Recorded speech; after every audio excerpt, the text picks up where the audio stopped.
I still remember the exact moment the phone rang. It was a Thursday evening, and I was sitting alone in a cafe in Portland, nursing a lukewarm coffee and thinking how peaceful everything felt. I had been away for almost 2 weeks, taking some time off after a rough patch at work and a recent breakup that left me reeling. I turned off most notifications and told people I needed space.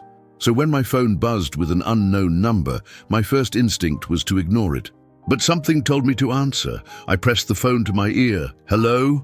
There was a pause, then a woman's voice, quiet, trembling. "Hi, this is Becky. I live 2 houses down from you." Her voice cracked a little. "I didn't mean to bother you, but is everything okay?" Immediately my heart started pounding. "What do you mean?" I didn't want to jump to conclusions," she continued. "But there was screaming coming from your house." I froze. Time slowed. "Screaming?" Becky kept talking. "It started about 20 minutes ago. It sounded like a woman. At first I thought maybe someone was watching a movie with the windows open, but it was different, real, terrified. And then it stopped, just like that. My brain tried to make sense of what I was hearing. "You're sure it came from my house?" "Yes, I'm so sorry. I went outside to check, and I swear it was coming from inside, but no one answered the door. The lights were off. It was strange." I looked around the cafe, suddenly disoriented, as if the world had shifted slightly on its axis. "No one should be there," I said. "I locked up before I left. I live alone."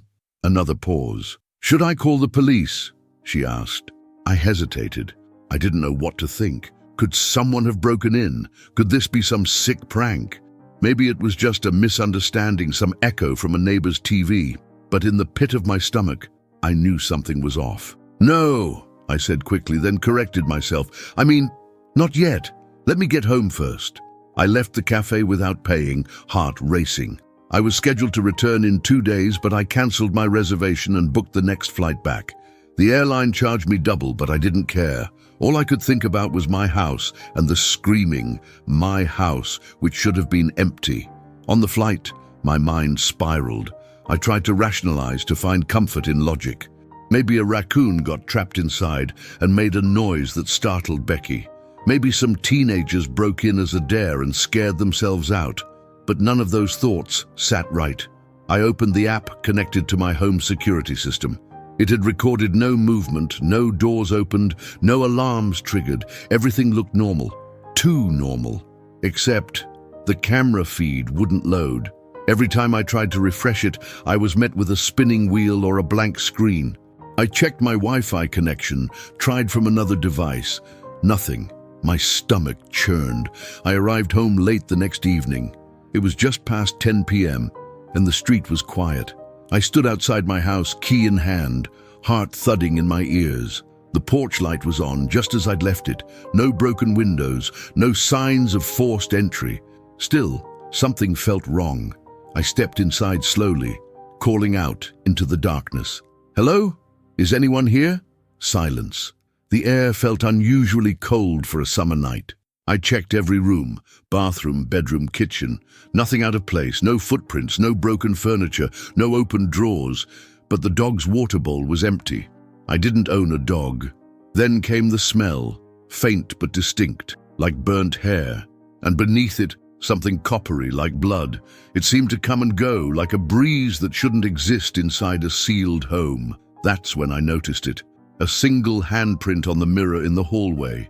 Small, delicate, and definitely not mine. It looked fresh. I backed away slowly, phone trembling in my hand. I didn't know who or what had been inside my home, but Becky hadn't imagined it. There had been screaming in my house, and I wasn't there to hear it. After discovering the handprint on the hallway mirror, I stood there for what felt like an hour, frozen in place. My logical mind tried to dismiss it, maybe a smudge I hadn't noticed before leaving. But deep down, I knew it was fresh. The edges were too crisp, the smear too recent. And besides, I hadn't touched that mirror in weeks. I moved cautiously through the house, my phone's flashlight guiding the way. The quiet was oppressive, too perfect, too deliberate. Every floorboard creaked louder than I remembered, and the shadows seemed to lean in when I passed. It wasn't just the smell anymore. It was a feeling, like the walls were hiding something, like the house was holding its breath. I checked every window, every door. All were locked from the inside. The back door still had the wooden beam in place. The windows were sealed shut, the security bars intact. No broken glass, no forced entry, no misplaced object. It was as if the house had been vacuum sealed from the outside world, but still, something had been here, or maybe someone still was. I slept on the couch that night, if you could call it sleep. I kept the lights on and the phone in my hand, volume turned all the way up, ready to call for help. Every little sound sent a jolt through my chest, the refrigerator kicking on, the pipes groaning, the wind brushing against the window pane. But one sound kept returning, faint scratching, not from outside, from the attic. I tried to convince myself it was mice, maybe raccoons. I almost believed it until I heard something else, 3 slow knocks above the ceiling. Not random thuds, knocks, timed, deliberate, human. The next morning, sunlight made the house seem almost normal again. Almost. I forced myself to do what I'd been dreading. A full sweep. If someone was still in the house, if this wasn't all in my head, I needed to find out. I grabbed a crowbar from the garage and pulled down the attic ladder. Dust showered down. The smell of insulation and old wood hit me hard. I climbed up, every step groaning under my weight. When I reached the top, I hesitated. I hadn't been up here in over a year. The attic was empty. At least that's what it looked like at first glance. I swept my flashlight across the beams and boxes. Everything was covered in dust, except one spot, a clear trail through the dust, like something or someone had been crawling across the floor. I followed it to the far corner, where 2 large storage bins sat stacked. But what caught my attention wasn't the bins, it was the vent behind them. The grate had been unscrewed. The screws were lying neatly beside it, like someone had taken their time removing them. Inside the vent was a piece of fabric. A scarf, my ex's scarf. I hadn't seen it in over a year. She left it behind when she moved out. I was sure of that. I didn't know what to make of it. My mind jumped to wild possibilities. Could she have returned? Broken in? Was this all some elaborate message? But the timeline didn't make sense. She was in another state. We hadn't spoken in months. And besides, she wouldn't do something like this. At least, I didn't think she would. I took the scarf and climbed down from the attic, feeling more unsettled than ever. I started to notice other oddities. Small ones, subtle, but wrong. The fridge had items I hadn't bought, an open can of tuna, a carton of almond milk I never drank. The bathroom mirror was wiped clean, as if someone had used it recently. My toothbrush was damp. The toilet seat was up. Someone had been living here and doing everything they could to make it look like no one had. I called Becky, the neighbor who had originally alerted me. I asked if she'd noticed anything else in the days before the screaming. She hesitated, then admitted something strange. "Now that you mention it," she said, "I thought I saw someone in your window one night. A man, just standing there looking out, but when I looked again, he was gone." I asked her when that was. She told me it was 2 days before the scream. That night, I sat on the floor in the center of the living room and whispered aloud, "Who are you?" I didn't expect a response, but I swear I heard a whisper behind me. "This is my home now." By the time the 3rd night came, I was operating on adrenaline and cold fear. I hadn't slept more than a few hours in total. Every time I closed my eyes, I'd see that attic vent, or hear the whisper, or smell that strange metallic scent clinging to the walls. I needed answers, real ones. I opened my laptop and logged into my home surveillance system again. I'd already checked the feed dozens of times on my phone, but the app kept glitching. Now, on a stronger device, I hoped I'd see something, anything, that would help me make sense of the unexplainable. The system had 5 cameras: front door, back door, living room, hallway, and staircase. The living room cam was the most crucial. It had the widest angle and pointed directly at the mirror where I'd seen the handprint. I scrubbed backward to the day Becky called. 6:48 p.m. That was when she said the screaming had started. The footage up until that point was uneventful. Just empty rooms, subtle flickers of light through the windows, dust particles dancing lazily in the sunbeams. Normal, safe. Then at 6:47 p.m. the screen twitched. A single frame glitched. Nothing dramatic, just enough to make the image shudder. I paused, rewound, played it frame by frame. That's when I saw it. For one frame, literally a split second, a dark shape passed through the hallway. Not like a shadow, but more like a ripple, as if the camera lens had bent around something real, something walking, upright, human-shaped. I jumped, rewound again, tried to pause on that exact second. I managed to freeze the screen right as the hallway figure passed in front of the mirror, and what I saw nearly made me shut the laptop and walk out of the house for good. The figure had no face. Not like it was hidden or obscured, like it was missing entirely. A dark silhouette, tall and still, stood just inches from the mirror. And then the frame glitched again, and it was gone. The next several minutes of footage were a mess of static. My system had never recorded errors like this before. I checked the log. Signal interruption. File corrupted. Time range 6:47 p.m., 6:56 p.m. Almost 10 full minutes, the exact window when Becky heard the screaming. I switched to the front door cam, hoping maybe I'd catch a glimpse of someone entering or leaving. Nothing. I fast-forwarded until after the static cleared, 6:56 p.m., and the camera returned to its normal view. Then I saw something worse than static. Me, standing in the hallway, looking into the mirror. Only, I was still in Portland at that time. I froze, rewound again. The figure in the hallway was the same height as me, wearing what looked like my grey hoodie. It stood there for over 20 seconds, not moving, not breathing, just staring into the mirror. Then it turned its head, slowly, unnaturally, and looked directly into the camera. Its eyes were black holes, not just dark, but voids. And then the feed glitched again. When it came back, the hallway was empty. I sat back in my chair, heart racing. Every part of my rational mind screamed at me to pack a bag and leave. Call the police, stay in a hotel, burn the house down if I had to. But another part of me, stubborn, furious, determined, needed to understand what was happening. I opened the audio logs next. My system recorded ambient sound from the living room mic whenever movement was detected. Most of the files were nothing but the soft hum of the refrigerator or the distant creak of wood. But at 6:49 p.m., there was a spike in volume. The mic picked up a high-pitched scream, sharp and blood-curdling. Female. It lasted for 7 full seconds, followed by a crash like glass breaking, and then silence. But here's the part that stopped me cold. After the scream, a second voice, calm, measured male, spoke into the mic. It said, "I told you not to come back." I replayed it again and again. There was no mistaking it. It was my voice. Only I hadn't spoken those words. I wasn't even there. I was hundreds of miles away. And yet, the voice on the tape was unmistakably mine. Same tone, same cadence. Almost like someone had recorded me saying something years ago and repurposed it.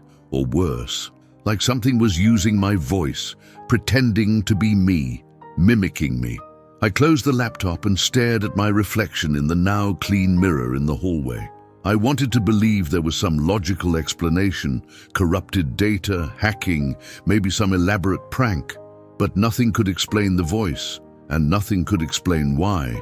As I looked into the mirror, my reflection smiled, but I didn't. After seeing my own reflection smile when I hadn't, something inside me broke loose. It wasn't fear anymore. It was something deeper, an animal instinct clawing at the edges of my sanity. I didn't sleep that night. I didn't try to. I sat at the kitchen table until sunrise, staring at the hallway mirror, waiting to see if it would return. Nothing did. When the morning light finally crept in through the blinds, I told myself I'd had enough. I couldn't keep pretending this was just in my head or some kind of malfunction. Something else was here, and I needed to find out where it was hiding. I started tearing the house apart, room by room, wall by wall. I went through closets, crawled under floorboards, tapped every inch of the walls, listening for hollow space. I searched behind furniture, inside cabinets, even under the stairs.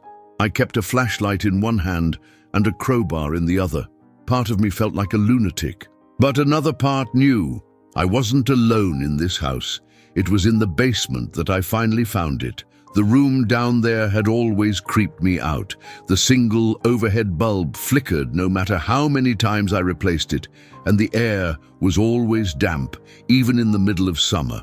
But now, armed with paranoia and desperation, I noticed something I'd never seen before.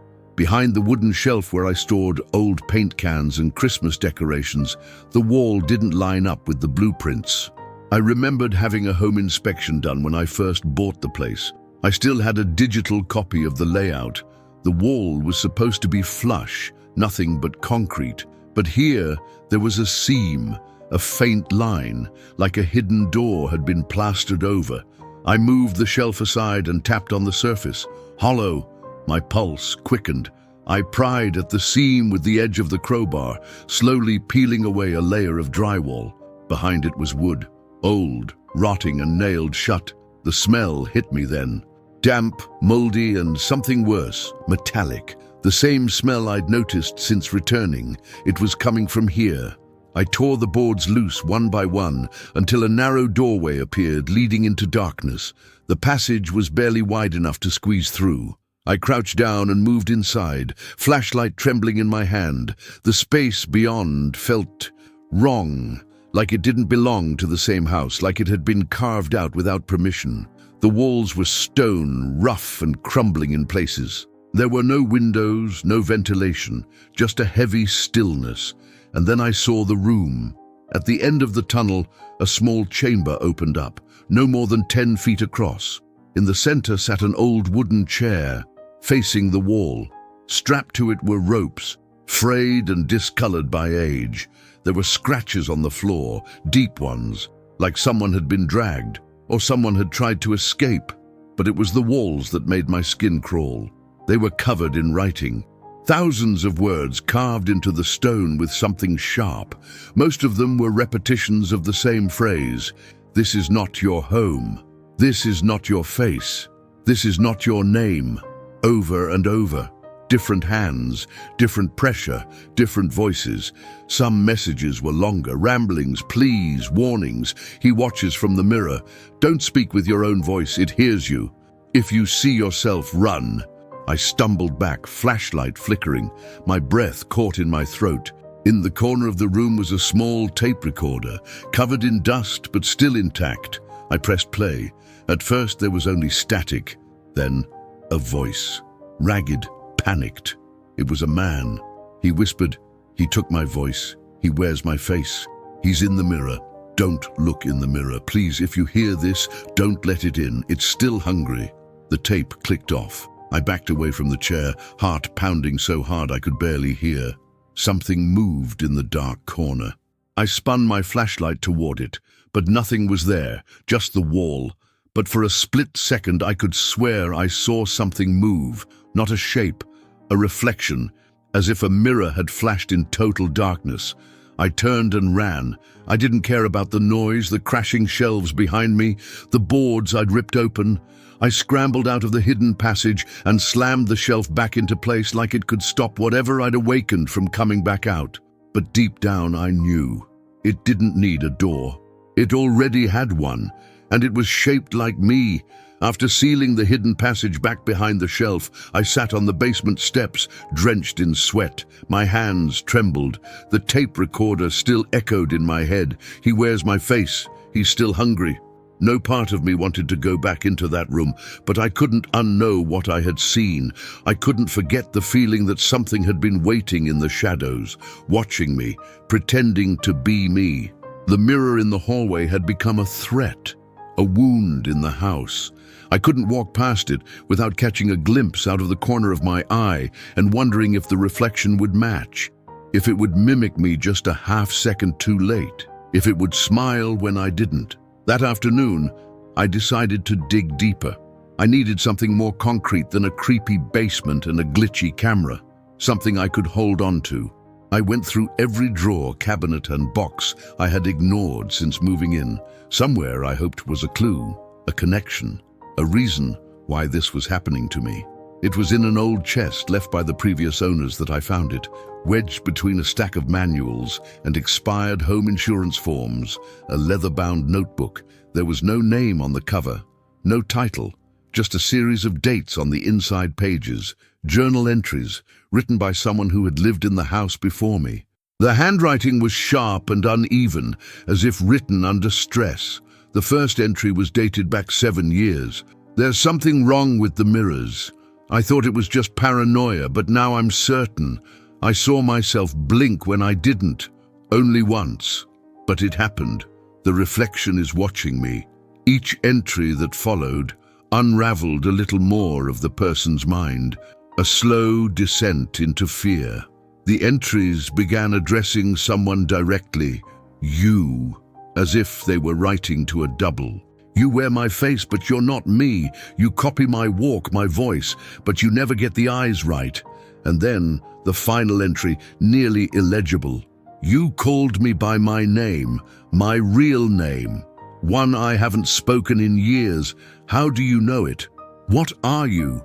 You're not just pretending anymore. You want to become me, and I think you already have. I slammed the book shut. Something or someone had been in this house before me, and it hadn't left. It didn't just want to scare me. It wanted to replace me. And it knew things it shouldn't, things only I should know. That night, I unplugged every electronic in the house. No Wi-Fi, no lights. I even covered the hallway mirror with a bedsheet. I lit candles and sat in the living room, surrounded by silence. That's when I heard it again. My voice, soft, coming from upstairs. It said my full name, not just Michael, not just Mike. It said the name no one used, the full version my mother used when she was furious. Michael Everett Langston. I stood up slowly. Who's there? I called out. No answer. I took the stairs one by one, candle in hand. Every creak beneath my feet sounded like a scream. I reached the hallway. The sheet over the mirror was gone. I hadn't removed it. I approached the mirror carefully, holding the candle low. At first, I saw myself. Then a second later, the reflection blinked. But I hadn't. My breath caught. The reflection tilted its head, opposite mine. It smiled, and then it spoke, in my voice. You left me alone for too long, Michael Everett Langston. My mouth was dry. What are you? The thing in the mirror just grinned wider. I am what's left when no one's looking, when the house is empty, when you forget who you are. I backed away slowly. My heart was pounding. The candlelight flickered. It continued, voice lower now, almost gentle. You brought me back the moment you stepped inside. I was waiting. And now that you remember me, you can't unsee me. I turned and ran. I couldn't breathe. I couldn't think. I locked myself in the bathroom and splashed cold water on my face, but even in the reflection of the faucet, I thought I saw eyes staring back. My eyes, but wrong, dead. The voice returned, closer now. Not through the mirror this time, through the walls. It whispered, you forgot me once, but I never forgot you. I didn't sleep after that. I couldn't. Not with that voice, my voice, echoing through the walls. Not with mirrors around every corner, each one a door I no longer trusted. I spent the early hours of the morning with all the lights on, wrapped in a blanket, clutching the old journal in one hand and the crowbar in the other. But something had changed. The house wasn't trying to hide anymore. It was awake. The walls creaked like they were breathing. Doors I had locked hours earlier were open again. My own voice began appearing on recordings, speaking phrases I never said. I'd play a voicemail I left my boss 2 days ago and hear myself say, I never left. I was here the whole time. It wasn't paranoia. Something was trying to take over my life, piece by piece. It had my face, my voice, and soon it would have my name too. But why? That question drove me to do what I'd avoided since this nightmare began. I dug into the history of the house. I drove down to the town records office. The clerk there, An older man with thick glasses and tired eyes raised an eyebrow when I gave him my address. "That old place on Hollowbrook Road?" he asked. "Yeah." He hesitated. "You're not the first one to come asking about it." He brought me a box, dust-covered, untouched for years. Inside were property deeds, permits, faded photographs, and a file folder marked in red ink. "Condemned, 1973. I frowned. "Condemned? But I bought it legally 2 years ago." He nodded grimly. "It was rebuilt, but the foundation, some of the original basement, remains." I opened the file. What I read chilled me more than anything I'd seen in the mirrors. Back in the 1960s, the house had been the site of an unofficial psychiatric experiment. A man named Dr. R. Darian Calhoun bought the property and began converting the basement into a treatment facility, off the record, off the books. He believed that people suffering from dissociative identity disorders weren't fractured, but that they were haunted by suppressed versions of themselves. He believed in something he called echo identity. His theory? That every person leaves behind a residue of their emotional self in the places they live, especially after trauma. He thought mirrors could capture those echoes, and that, given the right environment, they could grow. He invited patients to live in the house. None of them left. The report said neighbors heard screams late at night, the same pattern, lights flickering, reflections behaving independently. One patient was found dead, her face smeared into the glass of the hallway mirror as if she'd been pulled halfway through. The house was declared unsafe. Calhoun vanished.